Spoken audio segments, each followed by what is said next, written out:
Thank you. As you both know, people are so concerned about the cost of living, about inflation. A lot of that is at the national and state level, but one thing that mayors certainly can help control is the cost of housing. So what is your plan to create more affordable housing? And we'll start with you.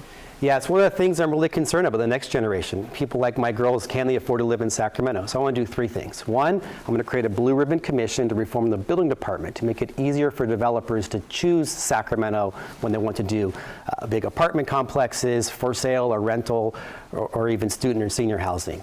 Number two, I want to look at, as I talked about earlier, our underutilized land. Downtown, 45% of the buildings pay zero property taxes. A lot of them are state buildings. State workers are working from home now. What can we do to turn that land over to the private sector, build more housing in our urban core, bring more life to downtown Sacramento, and get money into our general fund?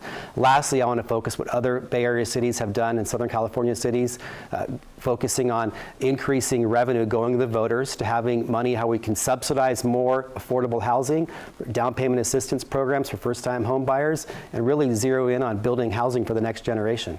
Candidate Cofer, what would you do to increase the amount of affordable housing?